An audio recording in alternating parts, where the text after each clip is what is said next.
Parliamentary കീഴ്വഴക്കങ്ങൾ ലംഘിച്ചുകൊണ്ട് Lok Sabha pro tem സ്പീക്കറെ നിയമിച്ച നടപടി പ്രതിഷേധാർഹമാണെന്ന് മുഖ്യമന്ത്രി പിണറായി വിജയൻ. സഭയിൽ ഏറ്റവും കൂടുതൽ കാലം അംഗമായിട്ടും കൊടിക്കുന്നിൽ സുരേഷിനെ തഴഞ്ഞത് എന്തിനാണെന്ന് കേന്ദ്ര സർക്കാർ വ്യക്തമാക്കണം. സംഘപരിവാർ പിന്തുടരുന്ന സവർണ രാഷ്ട്രീയമാണ് ഈ തീരുമാനത്തിന് പിന്നിലെന്ന് സംശയിക്കുന്നവർക്ക് എന്താണ് ബിജെപിയുടെ മറുപടിയെന്നും മുഖ്യമന്ത്രി ചോദിച്ചു.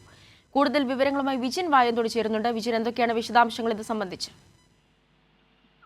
അവനെ 8 തവണ പാർലമെന്റ് അംഗമായ ഈ കൊടിക്കുന്നിൽ സുരേഷാണ് ഏറ്റവും കൂടുതൽ കാലം പാർലമെന്റിൽ എത്തിയ വ്യക്തി എന്ന് പറയുന്നത്. സാധാരണ കീഴ്വഴക്കങ്ങൾ അനുസരിച്ച് സ്പീക്കറെ തിരഞ്ഞെടുക്കുന്നതിന് മുമ്പ് ഈ ഏറ്റവും കൂടുതൽ കാലാവധി പൂർത്തീകരിച്ച ആളെയാണ് പ്രോടേം സ്പീക്കറായി കേന്ദ്ര സർക്കാർ നിയോഗിക്കാറുള്ളത്.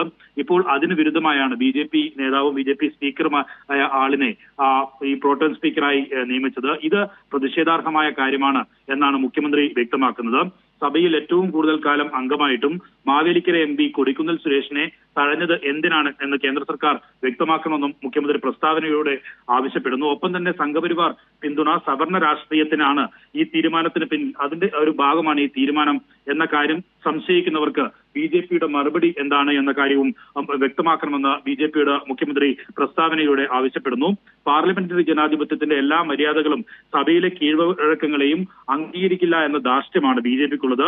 ഇക്കഴിഞ്ഞ ലോക്സഭയിൽ ഡെപ്യൂട്ടി സ്പീക്കർ പദവി 5 വർഷം ഒഴിഞ്ഞുകിടക്കുകയായിരുന്നു. പ്രതിപക്ഷ കക്ഷിയിൽപ്പെട്ട ആരെയും ആ സ്ഥാനത്തേക്ക് അംഗീകരിക്കാൻ ബി.ജെ.പി. തയ്യാറായിട്ടില്ല. അത്തരം മനോഭാവമാണ് ഇതിന്റെ പിന്നിൽ ഉണ്ടായിരുന്നത്. ബി.ജെ.പി. നേതൃത്വത്തിന്റെ ഈ ധിക്കാരപരമായ സമീപനം ഇന്ത്യൻ ജനാധിപത്യത്തോടുള്ള വെല്ലുവിളിയാണെന്നും അവഹേളനമായി മാത്രമേ ഇതിനെ കാണാൻ കഴിയൂ എന്നുമാണ് മുഖ്യമന്ത്രി വ്യക്തമാക്കിയിരിക്കുന്നത്. ആവണി, തീർച്ചയായും വിജയൻ സൂചിപ്പിച്ചതുപോലെ പാർലമെന്ററി കീഴ്വഴക്കങ്ങൾ ലംഘിച്ചുകൊണ്ടുള്ള ഒരു നിയമനം തന്നെയാണ് ഇപ്പോൾ നടന്നിരിക്കുന്നത്. അതായത് കൊടിക്കുന്നിൽ സുരേഷിന് ഇത്രയും കാലത്തെ അംഗമായിരുന്നു, കൊടിക്കുന്നിൽ സുരേഷ് ഇത്രയും കൂടുതൽ കാലം അംഗമായിരുന്നു, എന്നിട്ട് പോലും കൊടിക്കുന്നിൽ സുരേഷിനെ ഇത്തരത്തിൽ നിരസിക്കുന്നതിലൂടെ എന്താണ് കേന്ദ്ര സർക്കാർ വ്യക്തമാക്കുന്നത്?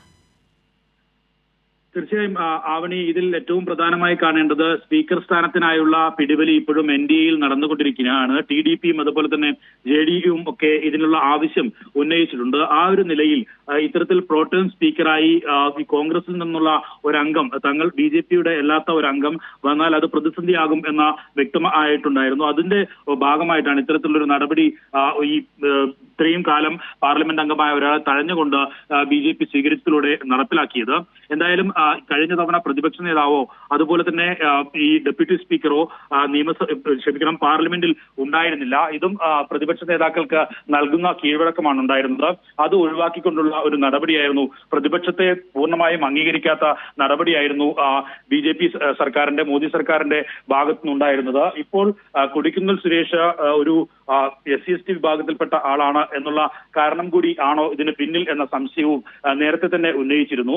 അതുതന്നെയാണ് മുഖ്യമന്ത്രി ചോദിക്കുന്നത്. ബി.ജെ.പിയുടെ സവർണാധിപത്യത്തിനെ സംശയിക്കാൻ, ഈ നടപടിയിലൂടെ സംശയിച്ചാൽ അതിന് എന്താണ് ബി.ജെ.പിയുടെ ഉത്തരമെന്ന കാര്യം മുഖ്യമന്ത്രി പ്രസ്താവനയിലൂടെ ചോദിക്കുകയും ചെയ്യുന്നത്. എന്തായാലും രാജ്യത്ത് നിലവിൽ ഉണ്ടായിരുന്ന കീഴ്വഴക്കങ്ങൾ എല്ലാം മറികടന്നുകൊണ്ടുള്ള ഒരു തീരുമാനമാണ് ബി.ജെ.പിയുടെ ഭാഗത്തുനിന്നുണ്ടായിട്ടുള്ളത്. ആവണി, ശരി, വിജിനാണ് വിശദാംശങ്ങൾ നൽകിയത്.